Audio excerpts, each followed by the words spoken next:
Hey, what is going on, guys? It is Wealth Wednesdays. It is your dude, the Crypto Siege, with another day in the life and the crazy life. What is going on, my friends? How are you? Hope everyone's doing good. Good morning, Paul Bogle. Good to see you in the stream, my friend. Yes, indeed. I apologize for getting started late. I was having dinner and Miss Crypto Siege is like, wait a minute, aren't you supposed to? Yeah. XRP Joe, what's going on, brother? Good to see you. Yeah, generational wealth starts with what do you want? Starts with what do you want? What's up, Windmillet? How you doing, brother? People were asking about you in the stream earlier today. Like, where is Windmillet? Absolutely, let's sharpen our financial skills. Thread work, Derek, what's going on, my friend? Crawfish is here. Jay Fretless is in the building. I had to work today. Missed you this afternoon, but was listening. All right, cool. Yeah, we missed you too, bro.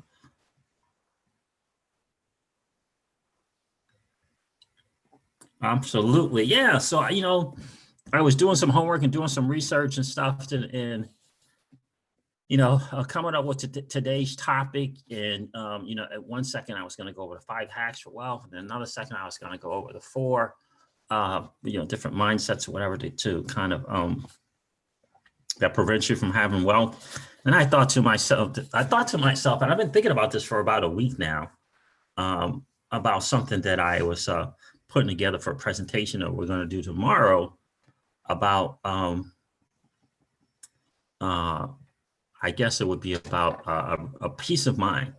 Really kind of blessed to kind of be in this kind of state of mind, given all things, the beer cold and all the things that happen all over the world with unemployment, with businesses kind of going under. And I was going to talk about a conversation that I had really with an ex-coworker, and talking about the 2008-2009 crash. We were going over that and how at that time I had I was the air traffic controller for the FAA, and so was he, and we were talking about how we went through that, what that experience was like, right? Seeing that TSP, right? Seeing the TSP, for us, it was a lot about the TSP. It wasn't so much about the house or kind of being under for the house, because we could afford it, right? We could afford the mortgage payment, even if you had a crappy loan or something, we could afford it. It was really about that TSP and the 401k, and how that was just kind of getting demolished and had no kind of control. So we're talking about that, and then this comment, right, was like, so why are you good now? Like I'm still working, I'm still talking to airplanes. Like, why are you good now? Why is we're having to practice social distancing in a facility where you're supposed to sit right next to the person you're working with, so you can communicate with them, right? And so there's rumblings about whether or not we're going to get paid for the essential workers that are not having to come in, the non-essentials, quote unquote, and the time that they're getting off, and how they're changing our schedule.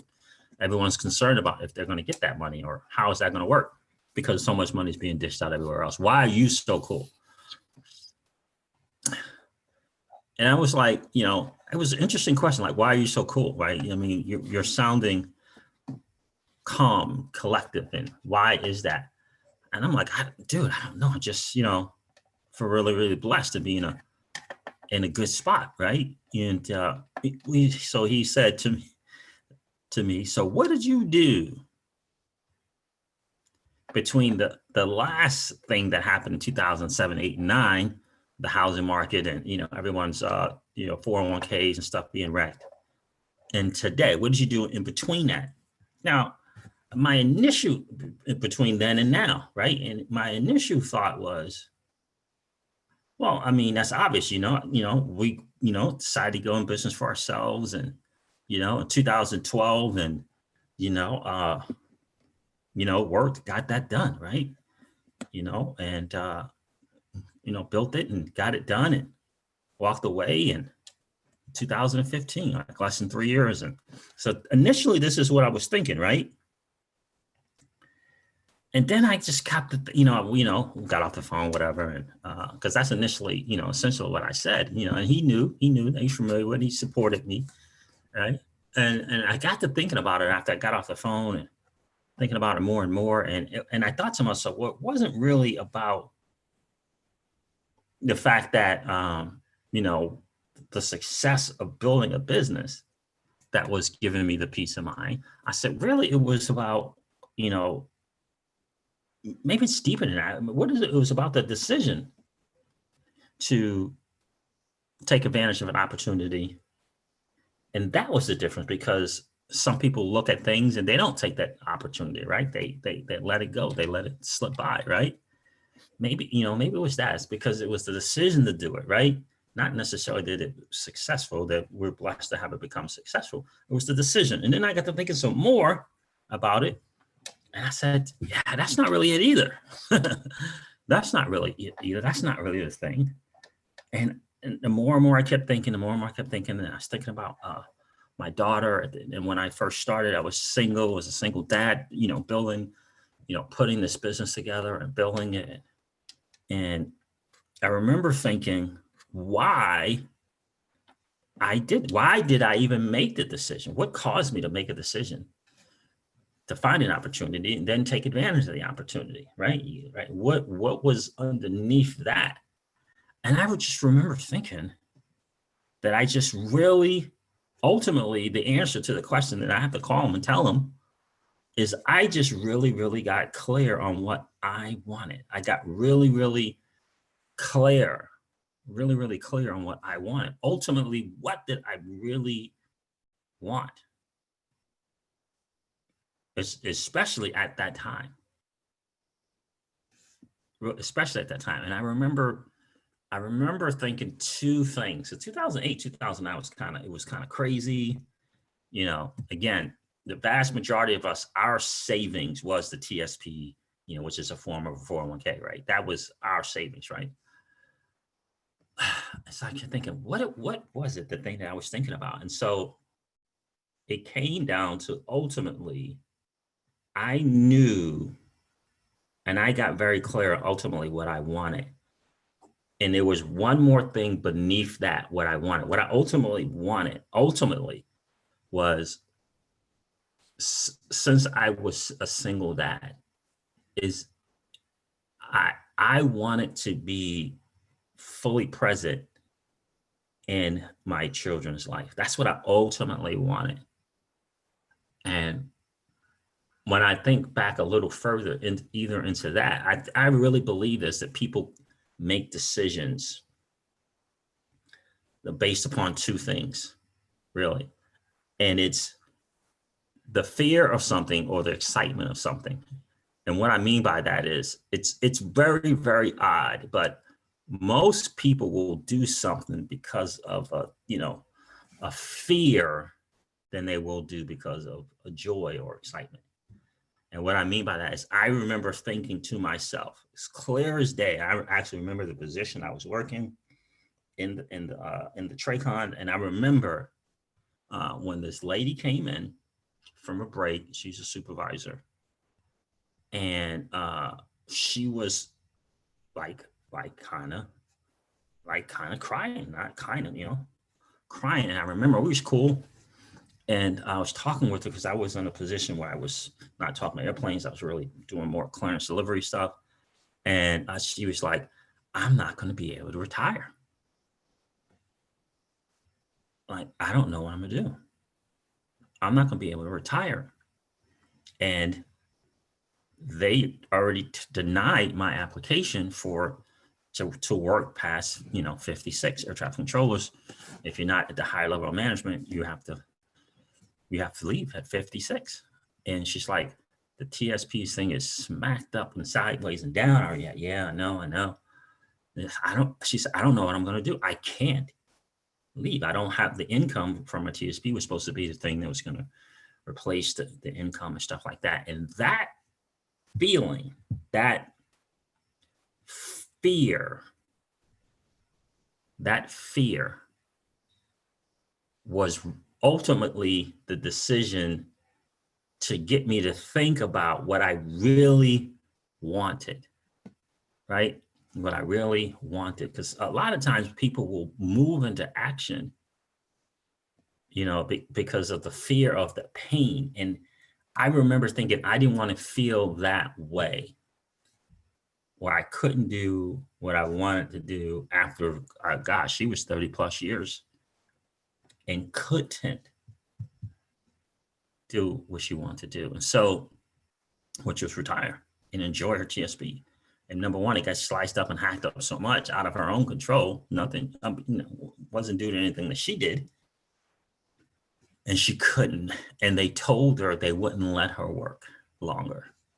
Because you can submit some paperwork for like an extended retirement or something. I forget what they call it. And they had denied her. And that was the thing. And so ultimately, I say generational wealth starts with what do you want, right? Getting ultimately clear about what it is that you want is really what generational wealth is, right? And so, and part of that is going to be what I'm going to do the stream on. And I was talking to Miss Crypto Siege, and she came up with this great idea, and it's actually, you know, very, very smart, is finding out what it is that you guys want for Wealth Wednesdays. Like, what are some of the pressing topics and issues, ideas, techniques that you want to talk about and that you want to discuss on Wealth Wednesdays, right? Instead of me coming here and sitting, taking notes and strategizing about and talking to you guys about what I think you want, why don't we get clear together about, you know, some of the things that you want? Like, for example, I remember, I believe it was XRP Gal. I think it was XRP Gal who direct messaged me on Twitter one time and asked if we could talk about a certain subject. I believe it was her. Let me check that and see.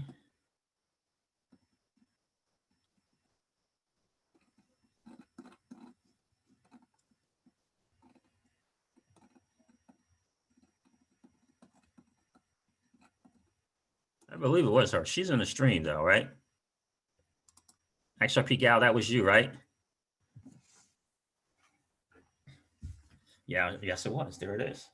And she says managing, so XRP Gal has one, managing taxes. Managing,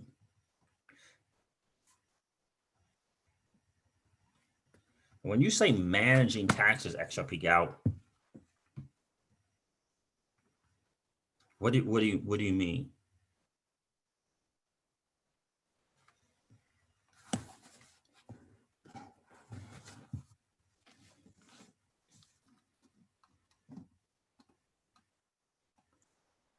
Yeah, anyone else? So yeah, so what do you mean by managing taxes? TJ says in.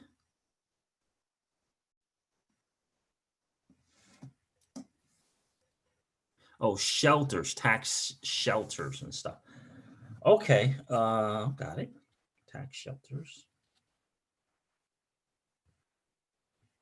And so you're talking different ways or strategies to avoid, not to avoid, but to lessen the tax load, right?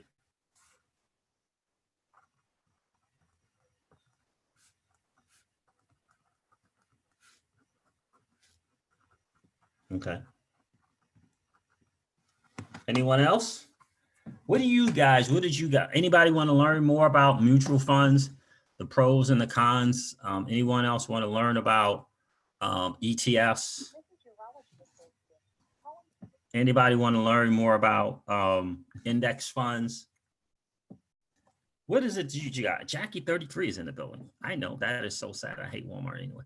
Hey, Jackie 33, how are you, miss? Good to see you. Legendary's in the building. What's up, Legendary? Gavison Saintine is here.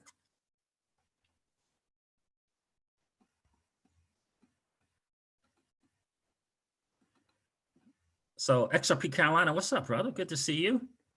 Yeah, I tried to hop on that stream the other day, bro. With the one you did with Jerry Hall.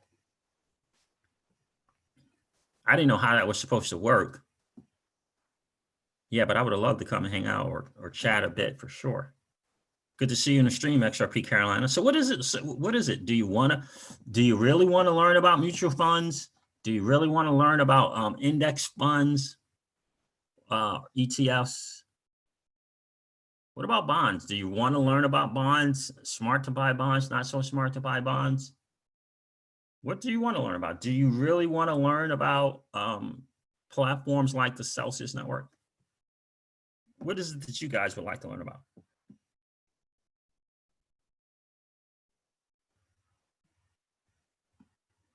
I would love to hear it, because ultimately that's where it begins. Generational wealth starts with, what do you want? I was listening to a guy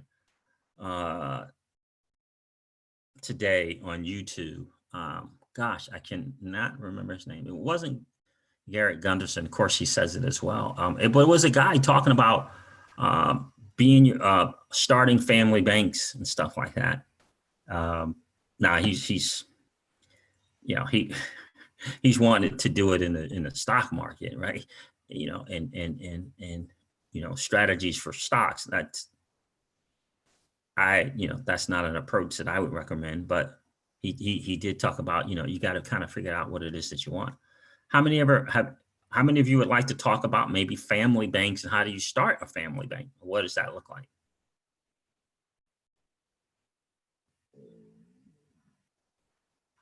Melvin McLeod says, generational wealth means a lot to me, Siege. You basically got to brainwash yourself and reprogram. It's a lot of unlearning and then learning new stuff for sure, Melvin McLeod. Because the system is set up, quite honestly, was set up by the Rockefellers and the Vanderbilts of the world.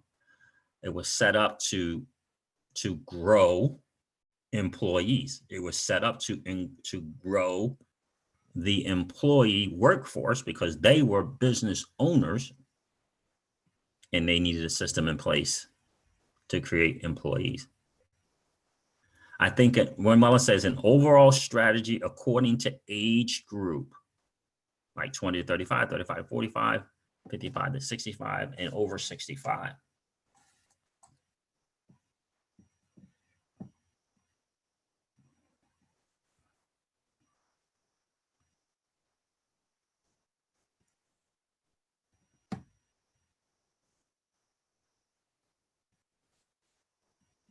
Okay, I like that.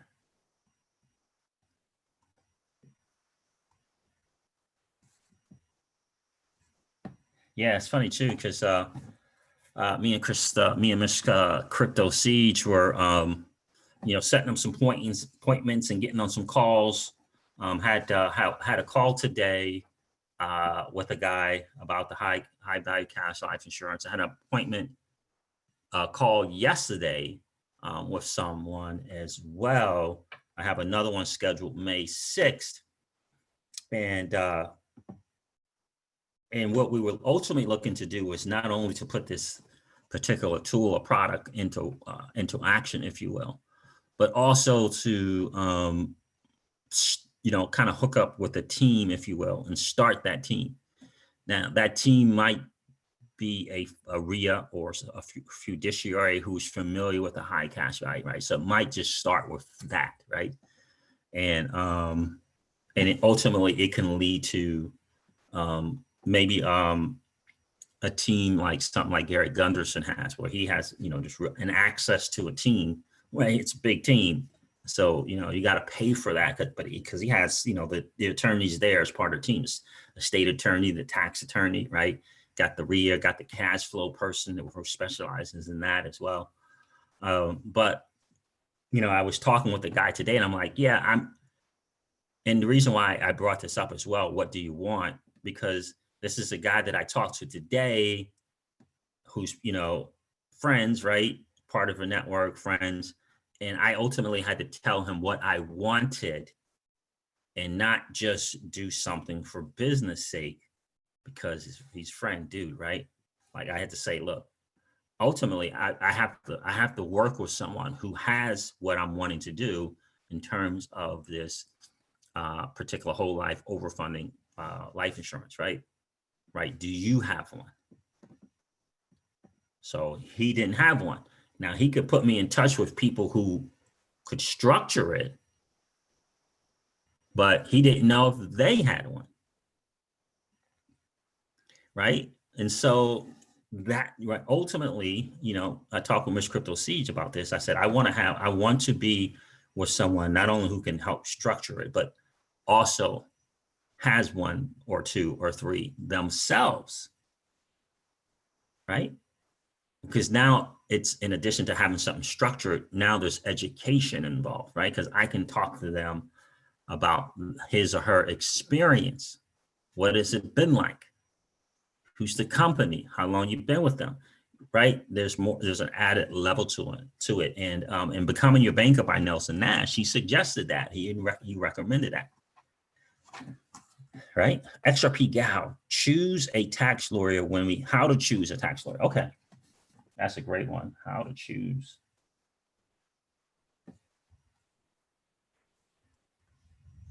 And really the idea is not when we hit it big, XRP Gal, it's picking that up now, right? It's picking that up now, right? Like we have you said a tax lawyer, right? Right. And you want to start that team process now. That's why I had the last three calls, and actually, we've been playing phone tag with an estate attorney, because that's right. That's one of the things we got to get, right? We got to check that box off for that part of the team. But that's a great one, right? How to choose a tax lawyer when we hit it big. And I can tell you, I'll ask Deep Mind about that XRP Gal, but I can definitely tell you he is of the mindset you got to get the ones that have been doing it for a while. You want some experience behind you on that, because we're talking, there's just chances for people to be in the high net worth and the ultra high net worth positions, right? With this, right? 3, 4, 5, 8, 10 years from now. Crypto Don Juan, what's going on, bro? Okay, so XRP Gal, how to choose a tax lawyer. Overall tax strategy, according to age groups. That's from Win Mullet. XRP Gal also said managing, taxes, right? Tax shelters, tax strategies. Absolutely. Some real guy, what's going on, brother? Good to see you. Anyone else? Let me see if I make sure I didn't miss anything.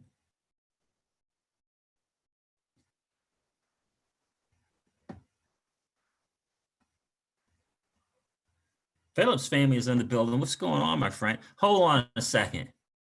Wait a minute. Oh, what's going on, Phillips family? How are you, bro? What's up, Siege? Did Coinbase crash today? Yes, they did. Yes, they did, Phillips family. They did, in fact, crash. This is not a good sign. This is not like this was a major bull run. That's not a good sign. What's going on, Coinbase? They should have been preparing for this big time. And this is not even the big one. Every time we start to get a little bit of a rally, let me see what's going on Binance. Every time we start to get a little bit of a rally, Coinbase is having some issues. Yeah, it was 8,800. Now it's 8,739 on Binance. Oh, Richard Griffin, bro. I don't know, man. Rich, good to see you in the stream, brother. Richard Griffin's like, what's going on with Celsius? And when is it going to be available in New York? Dude, I don't know, man. And just, you're talking about the founding creator lives in New York. I don't know. New York is just, I don't get it, man. They don't want people to win there. What's going on?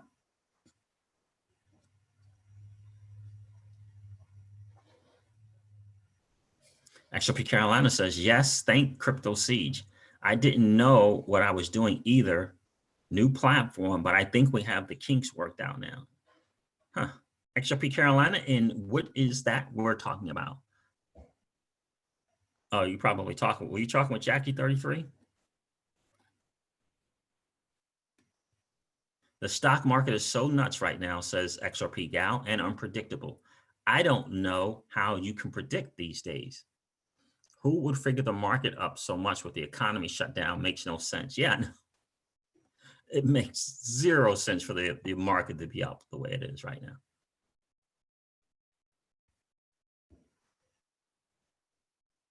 Jackie 33, that's a great point. The crazy thing is we are 50 steps ahead of the average person. And it's now going to be about preserving that wealth. That is 10,000% correct.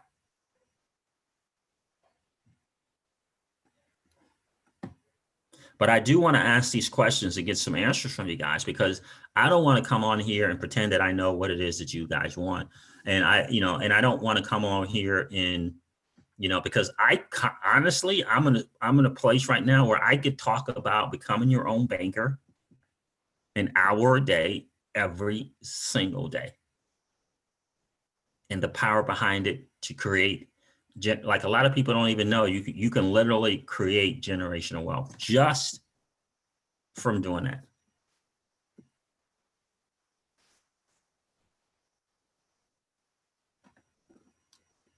Just from doing that. Make sure I didn't miss anybody. XRP Gal says New York equals Cabal Central. The Cabal Central. Like, what is going on? I'm born and raised. I love my New York family. I don't understand what's going on with them as far as why are they so strict on everything, man?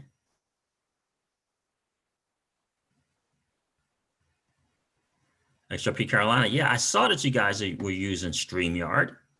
How do you like it? Are you guys using the free version? Because I know there was 3. I looked at them. I did look at it. I was just about ready to get it. And then I discovered that I could do my live streams on Zoom. Obviously, you can't see chats, and it's not as fancy, I guess. Certainly not as colorful as StreamYard. At Crypto Seeds, the live stream Money with Jerry Hall, we are using StreamYard platform. Thank you for stopping by on the stream, sir. Much appreciated. Oh yeah, XRP Carolina, you bet. Yeah, I was trying to. I know when Mullis, said put your crypto Twitter name in there and try to get on the stream. So I was definitely trying to do that, but next time.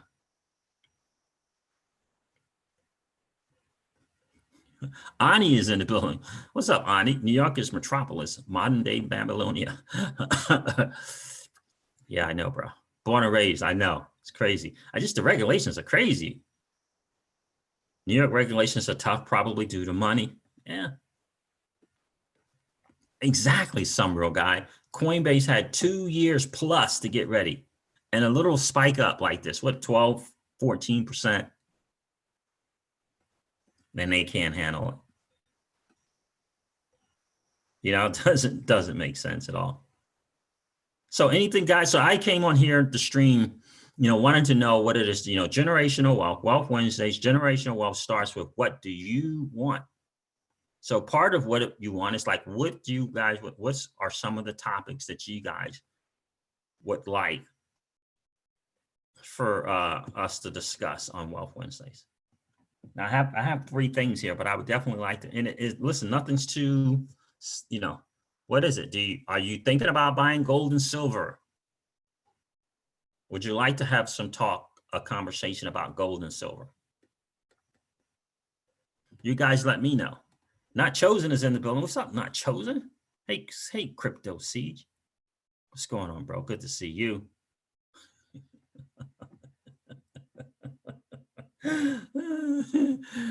H.E. Park, Satanic Ritual, son of a Hassan. Ha ha ha. New York is crazy. Yes. That's right, XRP Gal. Binance will be ready. XRP Gal says that Crypto Seeds, Binance will be ready. Run by Ripple executives. Yeah, got it. I'm not sure, Crypto Seeds, if it's the free version. It's a web-based platform. I like it, but some things are different than Zoom or OBS. Yeah, I've checked them out, man. I was ready to pull the plug. I signed up and everything. Because I kind of like to delay the overlays or whatever. But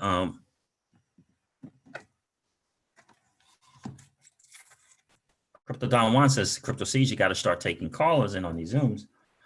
He says in on Zoom. And that's the thing. Is there like I don't know. I have to check out that call in on Zoom. Are you suggesting that there's a phone number that comes with your Zoom account? I think there is a phone number that comes with your Zoom account. And then people can call that phone number and be live on the Zoom just by calling in. Crypto Don Juan, is that your experience? Because I used to do phone call-ins. I did a couple or 3 Zoom call, not Zoom call-ins, but call-ins. Well, people called in. Deep Mind called in.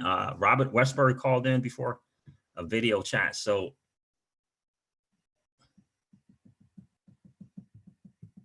I would just give them a Zoom link, and they can show their face or not show their face.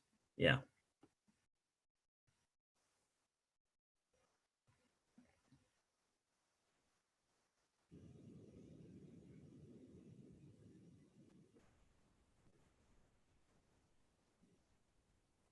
Melvin McCall says, using these assets to start businesses. I want to be in cannabis.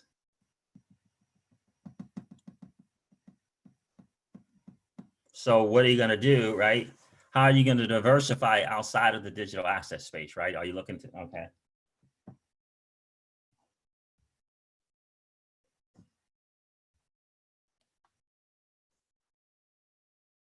Yeah, and so that could be starting a business like a cannabis business, right? It could be some other kind of traditional business. It might be you want to go into franchising, right? We talk about it on the channel a lot. How can I serve? Because ultimately, how can I serve and add value, right? Because it's not about retirement. I found it very, very interesting. I'm discovering from people like Garrett Gunderson and Better Wealth Solutions and Life 180. They all are saying this. They're all saying it's not about retirement. It's about adding value. I found that to be interesting. I just discovered these guys, but I know we talked about this on the channel a lot. It's not about, wind, moon, tired, feet up, right? Because you got to have, first of all, you have to continue to create assets and value, right? You have to be able to continue to do that. And what does that look like? I think if you resolve ultimately to continue to add value to people's lives, you'll come up with how to create an asset. You'll come up with other business that you can start. But ultimately, you got to say, how can I add value, continue to add value to people's lives, right? We talked about foundations, right? So how do you diversify? How will you diversify outside the digital asset space?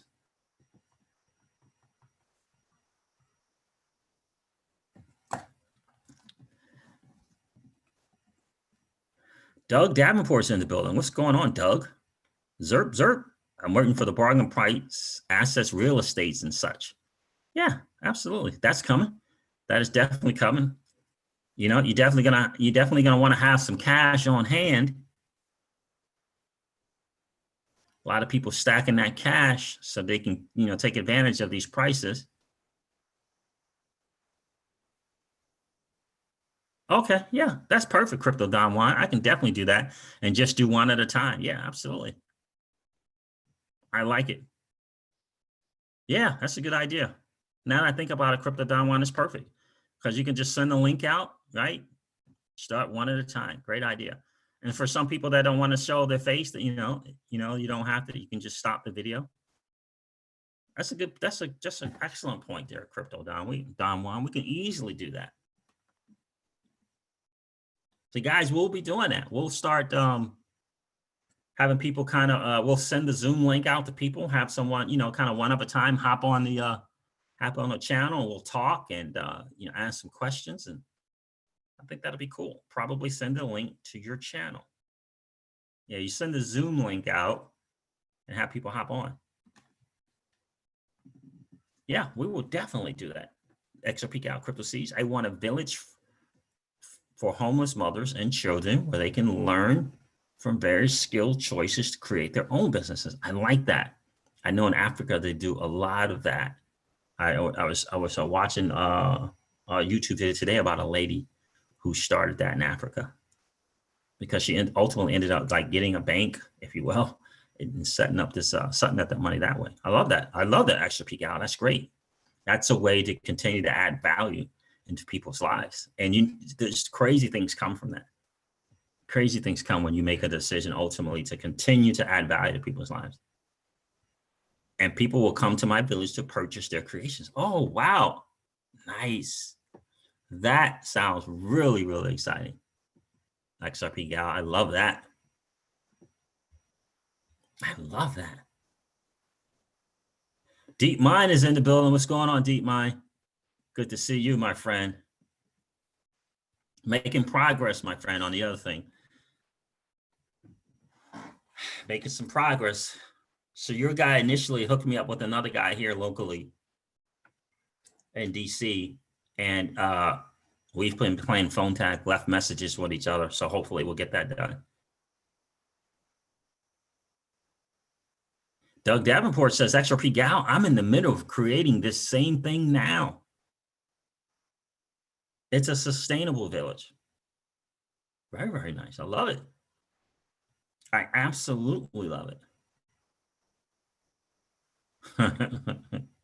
I know, bro. I know. I do. I know. But yeah, guys, yeah, I definitely appreciate your input on that for sure. Peru, Mexico, Colombia, Jamaica, get away from the rain.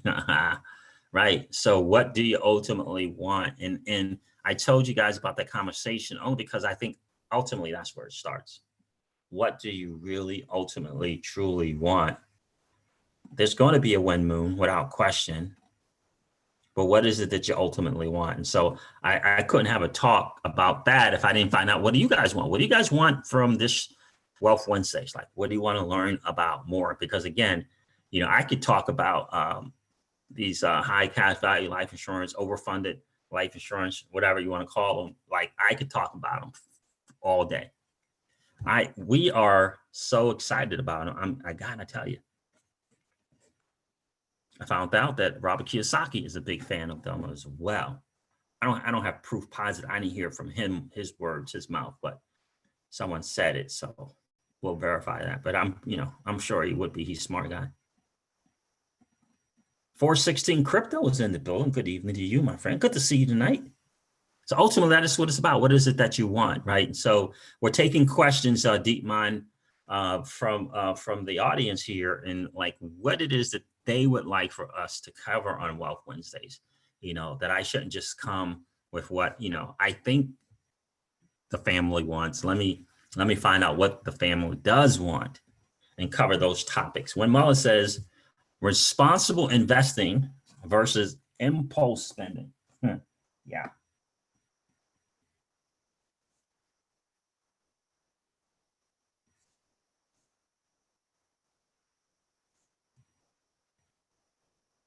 That's going to be a big one, bro. Well, Mullen, that's going to be a big one, right? That's going to be really going to be a good one. You know why I like one of the main reasons why I like the high cash value life insurance, the whole life policies that are structured correctly. It is a big time measure of discipline required to make it work. And I like that. I love that added feature because to make that thing work and to have it work so unbelievably well, where you can literally create generational wealth just from that little very, very safe, modest, safe thing, but it requires a certain discipline. And I absolutely love the discipline. Let me tell you one of the stories from this, the book I'm reading, Becoming Your Own Banker. I find it to be, this dude has an interesting way of talking, communicating so that people can learn. He uses the Become Your Own Banker strategy, and he likens it to owning a grocery store. To owning a grocery store. And he says, I want you to, picture yourself in your living room or in your kitchen, at the kitchen table, and you and the missus and maybe kids, you get together, you get the kids together, you say, you know what, we want our own business, and we want it to be a grocery store, right? And so How does that happen? After you decide and everyone says, yay, yay, a grocery store. What's the process, right? So he talks about, for one of the first things that you're going to need is funding for this thing, right? So you're gonna have to go to the bank, and you're gonna have to submit your information, and you're gonna have to jump through their hoops. And cool, you do get it. Now you got to build a building. You got to build the store, right? And whatever that looks like, that process, right? And then after several months, right, the store is built, a couple months probably, right? Then you have to figure out, how am I going to store the grocery store? How am I going to put this inventory? How am I going to do that? What does that look like? Becoming Your Own Banker by Nelson Nash. Becoming Your Own Banker, right? So what is that? How do I get the food in? How do I get the groceries in? How do I get the milk, right? How do I fund it, right? You gotta put all the things in the store, right? And he's talking, and he's saying, you gotta have, in addition to that, the bank loan, the seed, the capital. Then you gotta build the building, and then you gotta put the supplies in the building. What does that look like? How do you get to the supplies? What does that look like? What does that look like? The supplies to the store. Then you got to have someone to stock the shelves, right? Right. So you got to have some hired help, right? You got to get some people that are going to help you with that, right? So he's going on talking about this story. Now you have it all. You've gone through the whole process. That the shelves are stocked. You have your hired help, right? It might even be a child or two, right? But you have the hired help. The store is open. Right? You got the sign on the front. Everything's good. Now you get the people coming in, right? And it's going along pretty good. It's going along really, pretty good, fairly well. Year one, people coming in and they're buying stuff. They're doing their shopping. They're doing the grocery shopping, right? Everything's good, right? Miss Grocery Store is happy, and she comes in. She works, she works 1 or 2 days a week when on the weekends. Everything's great, right? Everything's coming along as it kind of should. And then one day, right? Miss Grocery Store gets to the store, right? And it's no different than any other time, right? For the last 2-3 months, she comes in there and she's getting groceries, right? And he tells this story about, in a grocery store. This is so funny. In the grocery store, there are 2 doors. There's a front door and there's a back door. It's a front door and a back door. And for some reason, one of these days that Ms. Grocery Store comes in the grocery store, she sees 2 or 3 people in the line. She's already bagged her stuff up, right? And she's looking at the line, and, got the cashier there, and she's looking at the cashier. The cashier looks at her, they smile at each other. Got the 2 or 3 people in the line. But, she's got to get off. She's kind of in a hurry. And she thinks to herself, just this one time, instead of getting in line and paying for my stuff, like a customer, because this is our family business, I'm just going to go through the back door. It's no big deal. I'm sure I'll remember to pay tomorrow or the next day, right? I'm sure I'll remember to pay tomorrow or the next day. And that is the same thing in the concept of being your own banker. Because there's a lot of options there. There's some options in becoming your own banker where there's sometimes you don't even have to pay the premium. You don't have to pay it. You can set it up, pay for the first 5 years. Don't pay it. Walk out the back door. But ultimately, when you make a decision to go out the back door, you're ultimately stealing from your own business. That's the story that this dude told. ultimately, when you make that decision to kind of go the easier route, because, you know, you got to wait in line, there's 2 and 3 people ahead of you. I mean, you may start thinking, I mean, it's my grocery store anyway. And you go out that back door instead of getting in line so that you can go out the front door. And the biggest challenge with that, deciding to go out the back door, is the cashier noticed, the person that's sweeping up, maybe stocking shelves, he noticed you with your bag of groceries in your hand and walking out the back door. Right? Yeah, it's a discipline. And when you're exactly right. It's a certain level of discipline, and it's a mindset behind it as well. If you understand the mindset behind it, the thing that I love so much, again, about the concept of becoming your own banker. Exactly right, Wimella. If the owner steals, so can I. If the owner steals, so can I. Right? Jackie 33 says, I own my business. It doesn't work that way. Right? It's a mindset of, you could rationalize going through that back door, but ultimately you're stealing from yourself. And here's the other part of that. On the way to the grocery store, how many grocery stores did you pass that are perhaps closer to your home than your grocery store? You know, if I get to this other grocery store, I can get back home sooner. I can get the meals done sooner. All of these things, that kind of thinking and mindset is what makes this principle of becoming your own banker so massively important. And one of the most important things, because a lot of people, when they look at those type of policies, the first thing they think of, I've just put 20,000 in and my cash value is 17,000. What happened? What happened? Jackie 33, that's because you set it up that way, right? You set it up that way. So everyone understands what it is, right? You set it up that way.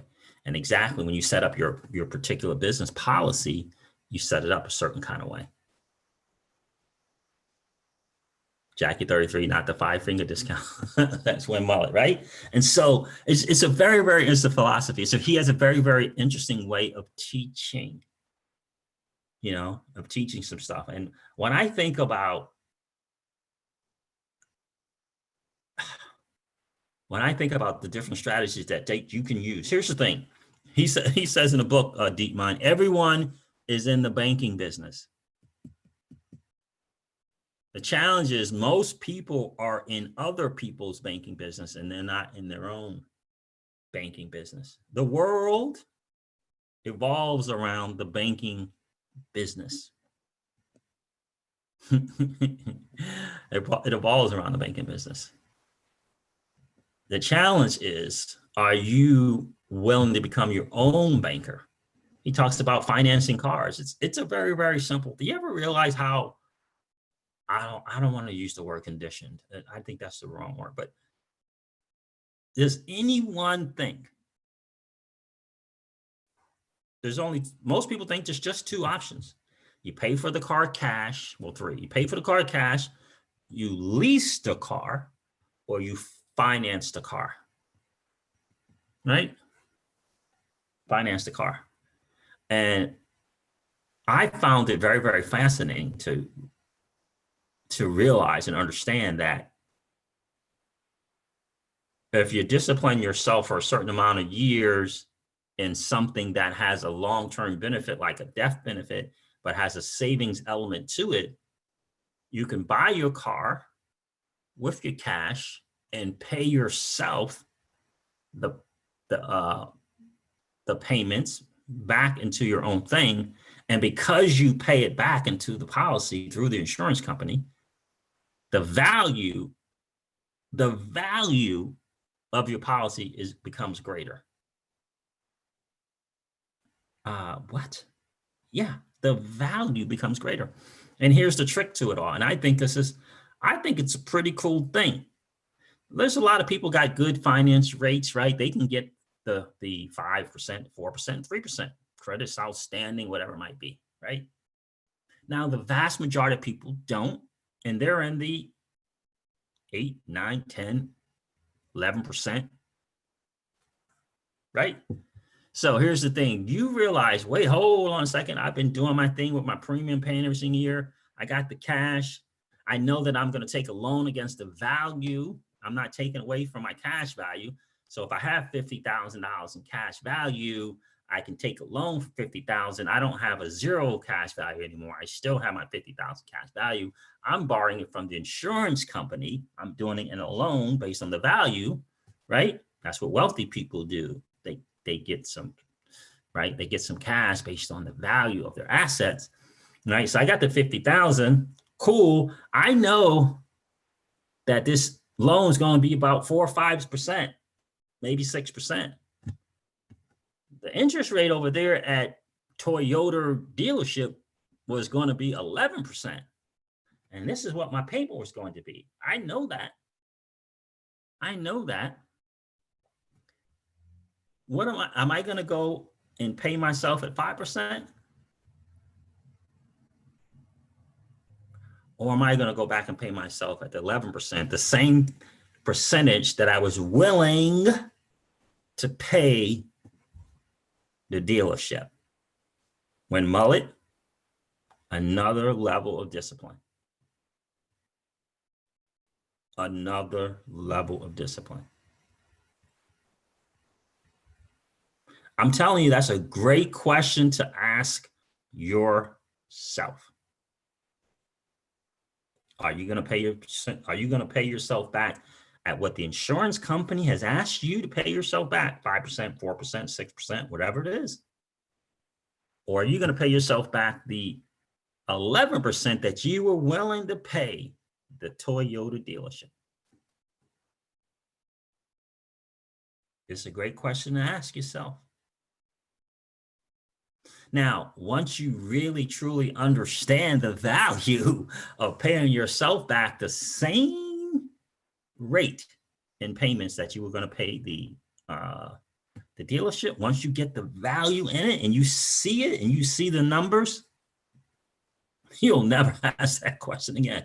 In fact, just like you at all costs make sure that you make your car note to the dealership because of the bad credit, because of the late fees, because you're afraid to get so behind, they're going to come get that car. With the same almost, I don't want to use fear and trepidation, but with that same type of feeling, that's what you'll pay back to yourself in your policy. But you'll have a vision of what that's going to look like because you did that. You'll be able to see what the cash value and the death benefit, all of it, you'll be able to see it. There's genius in that. But thank God for modern technology. Thank God for people who can put together calculators and spreadsheets where you can see that if you will take the extra level of discipline and not just settle for paying for what the insurance company is asking you to pay back, but do it to what the same way you were going to do it in someone else's banking model. Because you understand, the dealerships borrow the money from the insurance companies. They borrow that money and they charge you extra. That's what they do. It's a pretty funny thing. But the car dealership business is not really in the car dealership business. They're really in the banking business in a lot of ways. That's what they do. They go borrow the money and then charge you extra for that money. I gotta tell you, you want to read that book, my friend, Deep Mind. If you haven't already, Become Your Own Banker by R. Nelson Nash. It's a great book. It's a great read. I find it to be very, very fascinating. I really do. And I'm excited about it, not because of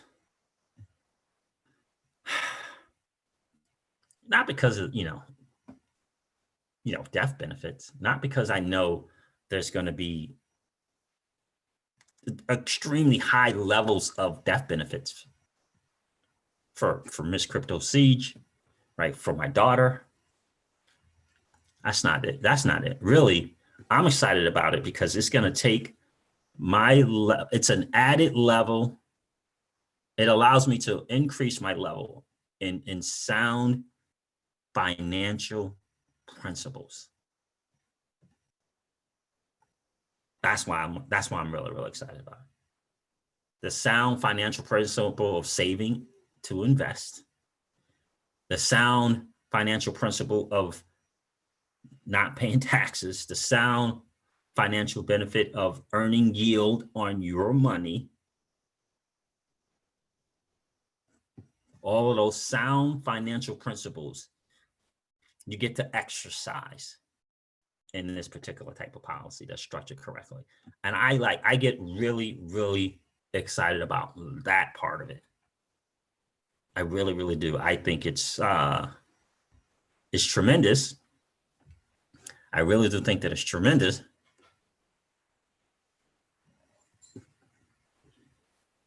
Yeah, exactly, Deep Mind.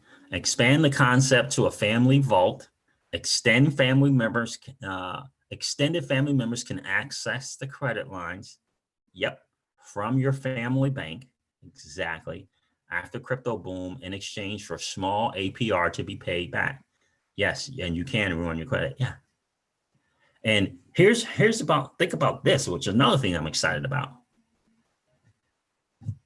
I know some people that, make a mistake or two. Next thing you know, they got this label on them that doesn't allow them to vote. It's very, very difficult for them to get a job, much less a loan.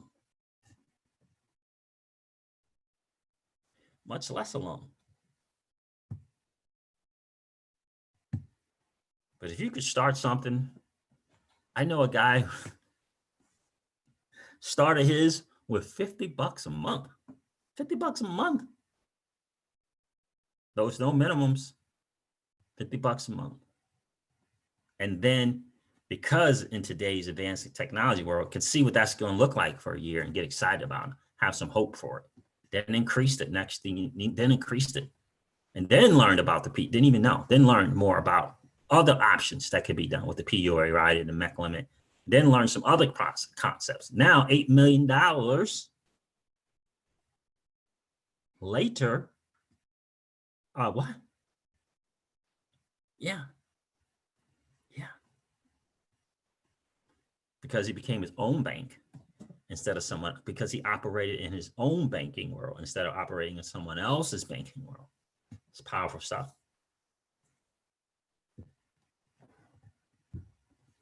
Right? It's powerful stuff. And when you see, right now we talk cars and we talk homes, right? Depending on the business model you're in, that can be a liability, right? But what about taking that same concept once you establish it and you got it down into, these assets that are, these purchases or these acquisitions that are assets? Maybe real estate. Maybe you got fortunate enough to literally find in the making, already done up for you, cash flow properties. The dude did all the hard work, right? He did all the renovation, he did all the modeling, he did all the getting the right tenants in, getting all the bad tenants out, and getting the right tenants in. And for the last 3, 5, 7 years, it's been cash flow. But he's on to the next thing, and he wants to get rid of it. Maybe that happens. Maybe you come across some cash flow real estate. It's always better to have the cash flow already established versus trying to go out and create some, right? Maybe that happens, right? So you're purchasing something already in cash flow. And the crazy thing is, if you've done your policy right and you've done the work for 5, 7, 8 years, you can take the cash, right? You can just take the cash. out and then pay it back to yourself and increase. It's a crazy thing to borrow against your cash value to purchase an asset, pay back the insurance company, and in those payments that you would pay at the rate that you would have paid to finance the property, you pay it back to yourself, and the value and the death benefit of the policy goes up because you're doing that. It's a pretty cool deal. It's a really, really cool deal. I promise you guys, you want to learn about it. You really want to get yourself educated about it. And again, is that something that you guys want me to talk about? I'm more than happy to do it. You want to educate yourself about it. It's a unique strategy, but again, for me, that discipline behind it, mastering the financial principles behind it, teaching the family about it, like Deep Mind is saying, learning how to navigate that. A little tricky with the family members in terms of now providing capital to family members. That's a little tricky. But once you get it down, once you find a family member or maybe two who respects it, who appreciates it, who values it, it's another thing. And I like the fact that, you can set up these trusts if you like, if you will, and you got your kids and you have this, your kids, they don't have to go into someone else's banking system to do the thing that they want to do. Business, school, whatever it is. They don't have to go in and participate in someone else's banking system. They can participate in the family banking system. It's pretty powerful. DC Precise, what's good, bro? Been listening to the excellent convo without speaking. What up, Siege? What's up with you, brother? Good to see you. Deep Mind, you are right about that, brother. The current PPP Paycheck Protection Program has shown a bright light on the immense need for capital for small businesses. Something I'm looking to do with some profits. Win-win. I hear you, bro. Absolutely. Absolutely. Absolutely. And it's a shame because a lot of people kind of start the same way you are thinking, Deep Mind, right? And good intentions, and all of a sudden, these hedge funds come in and mess them up. They mess them up, right? They want to come over there and if they can flash some cash in front of you, and then they mess them up, and then that person coming in wanting to need something, all of a sudden they've gone from an APY to an APD or an APRD or just an RD, a rate daily, a daily. Maybe I'll call it a DIA, a daily interest rate, or daily DIR, right? So, but I love that you're thinking about doing that, brother.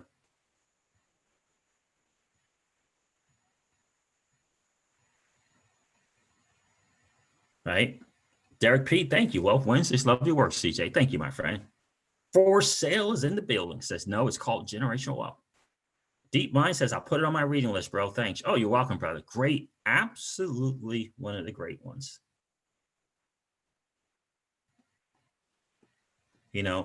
Once you get the fact, it was just really mind-blowing to me that you could essentially increase your wealth for purchases that you would make anyway. Increase your wealth. And the key is increasing your wealth. It's not about not having to spend. It's about taking a tool that allows you to increase your wealth. That's why a lot of times they'll talk about good debt and bad debt. And a lot of people have a problem with this good debt thing. A lot of people have a problem with it, But if there's a way that you can increase your net worth and increase the death benefits that you ultimately are giving to your family, and drive something that you like driving, or having a home that you like having, or having an asset that you wanted to have anyway, it's a phenomenal principle and strategy, guys. Sir Captain Sticks is in the building. What's going on, my friend? Good to see you. Guys, listen, this has been a great hangout. Hedge funds put the business in debt and bankrupt them. Yep. That's exactly right, One Mullet. That's exactly right. And, I know some of them, They start out with great intentions, you know, blessed to whatever reason, they're blessed to have some cash flow and are able to, you know, do the, you know, lend out some money, provide capital for people who are trying to grow something. Yeah, absolutely. Deep mind, there it is. Absolutely financial freedom. It really, truly, truly is. And I get so excited about it. I told Miss Crypto Cease, I said, you know what, I think we're going to go with these people here. This is what we're going to go here. I'm liking it, you know, great understanding and of the concept. Has several of them himself, right?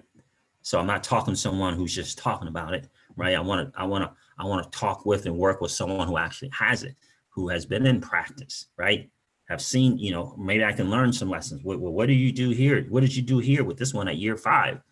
Did you trip up? Did you, what did you do? Tell me, what did you do? Have you purchased the cars and the homes? Have you purchased some assets instead of life? I want to learn from someone who has some, not someone who's familiar with them. You know what I mean? So, yep, that's right. The challenge for people not understanding good debt maybe is because they don't understand money is debt. You know what I mean? Exactly. Exactly right. And so that's the thing, my friend. So guys, listen, thank you so much. Again, I could talk about this thing forever. You know, I really, really can. And again, Crypto Don Juan and everyone else, yes, I will be sharing my journey and that process of doing it. I'm really, really excited about, 1,000% excited about it. Miss Crypto C is just 10,000% excited about it because this is right in her wheelhouse. She loves to save. She loves to save. She loves it. She loves to save. And so we're going to do that. I'm going to save and you're going to see it grow. And, you know, I found out about Mass Mutual today, 1.6 billion in dividends they're expected to pay this year. Northwest Mutual, nearly 6 billion, nearly 6 billion.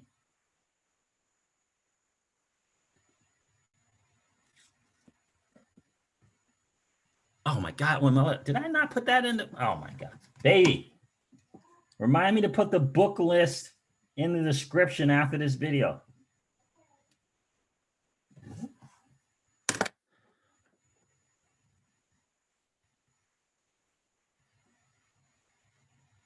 Yeah, guys, I appreciate you big time.